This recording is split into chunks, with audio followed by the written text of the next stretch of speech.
everybody. Indiana Fever versus Phoenix Mercury, June 24th, 2026.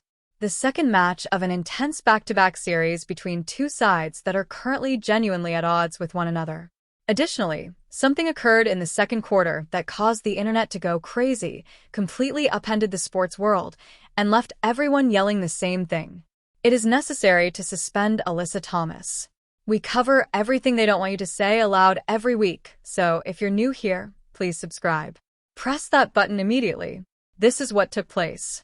Clark trips over Lexi, Held's foot after driving to the basket little over 3 minutes into the second quarter.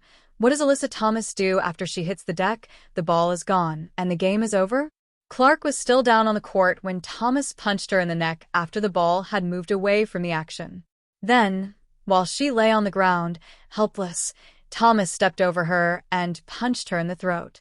The referee did nothing but observe from the baseline. In just 4 minutes, the video went viral. And the response was swift and overwhelming as soon as the basketball world saw it. I mean, really saw it. What I'd love Caitlin to do is get up one time and then just slap the Reggie Miller, a Hall of Famer who experienced the brutal physicality of the NBA in the 1990s and who knows exactly what dirty looks like and what it doesn't, was the loudest voice that broke through the clutter. Miller, who has grown close to Caitlin Clark after their time together on NBC's Basketball Night in America earlier this season, did not hold back when he described it as dangerous.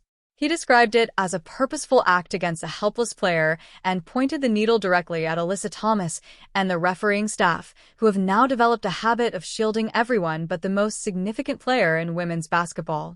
Miller's message was straightforward, yet devastating. This basketball isn't competitive. This isn't toughness. Physicality is not what this is. By every measure, what Alyssa Thomas did to Caitlin Clark when she was on the ground and the play was dead was a cheap shot.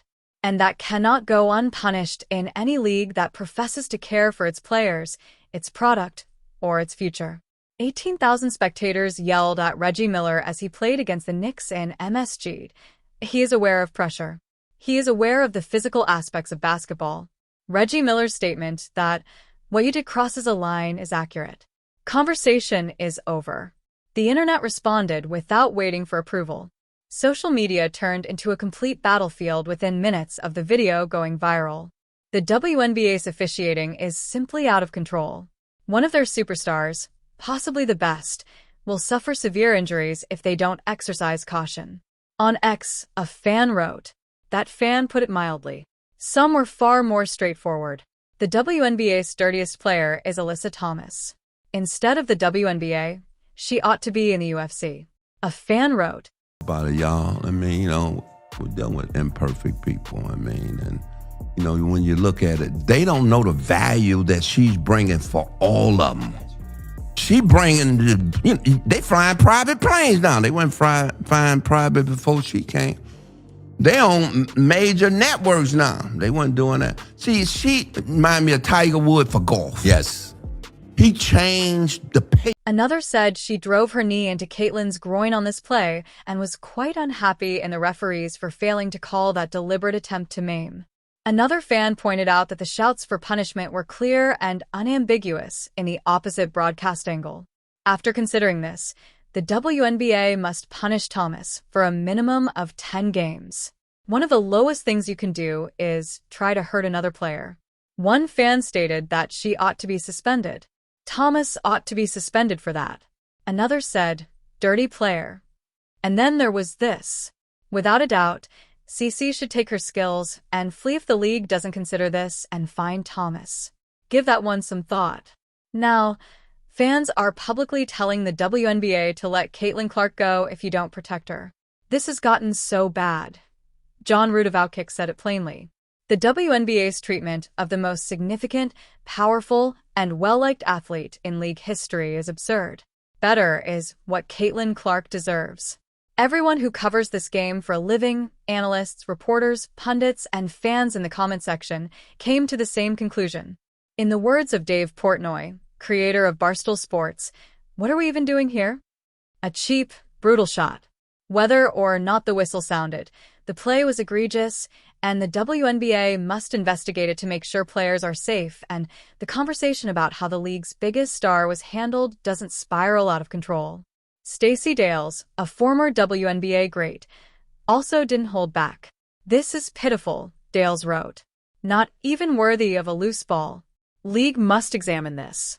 Totally unnecessary." Naturally, they achieved their goals. Clark is not playing in the game.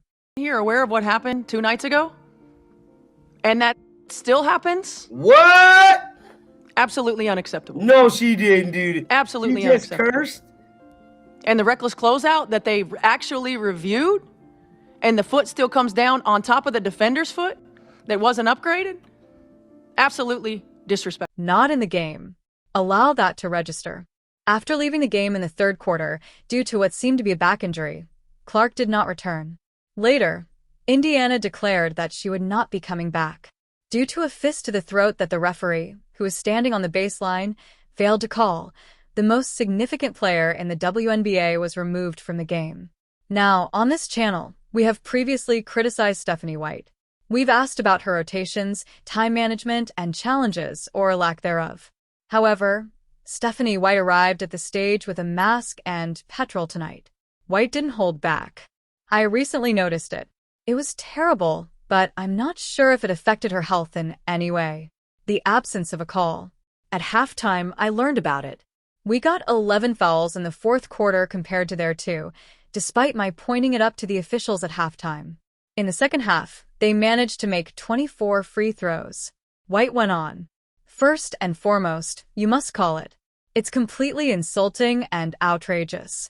Secondly, you are conscious of what transpired 2 nights ago, and it continues to occur. Occurs? Completely unacceptable." White continued. "It's weird to have a fist in your throat. It's absurd. It's risky." When you went to check the landing place, she continued to land on top of another foot. "I'm not sure, because that seems like a test do-over to me. How do you mess things up once more?" It eventually becomes annoying when these things keep happening repeatedly. White's last remarks to the press. "In this game, a WNBA superstar and a generational talent had 2 cheap shots that were not called, that I can reiterate it. Completely unacceptable. The fist to the throat, 2 cheap shots, not 1, 2, and a careless closeout that the officials examined but refused to classify as egregious. Even after reviewing it on the monitor, they did nothing." After the 2 teams' contentious encounter on Monday, which included 6 technical fouls and 1 ejection, the stage was set for another brutal match. The Fever ultimately prevailed 86-77. Thus, going into Wednesday night with a punch to Clark's throat, the league, the refs, and everyone else were aware of the tension between these 2 clubs. A knee to the groin area is 0. A careless closeout was examined on the monitor with a 0 call. Indiana declared that Clark's back injury would prevent him from returning. Although Fever coach White did not provide an update on Clark's potential length of absence, he stated that the team would exercise caution with her due to the lengthy season. A long season that may now be in peril because the league office referees have stupidly and repeatedly failed to safeguard the player who is solely responsible for the mainstream expansion of this sport. To be clear, this has nothing to do with Alyssa Thomas's skill as a player. This has nothing to do with playing competitive basketball. Thomas crossed the line from competitive fire into dangerous area when she purposefully dug her fist into a helpless player. When the fist touched Clark's throat while she was already on the ground and the ball was far away, that boundary was crossed. The WNBA is sending a message if they don't suspend Alyssa Thomas. We won't defend our most valuable player. We won't uphold our own regulations. The athletes and supporters who have helped this league flourish over the past 2 years beyond anyone's wildest expectations will not be honored. Subscribe now to stay up to date on all developments, reactions, league rulings, and press conference explosions. Until the WNBA provides Caitlin Clark with the protection she deserves, we are not going anywhere, and we will not stop discussing this. We would like to hear your thoughts. Is it appropriate to suspend Alyssa Thomas?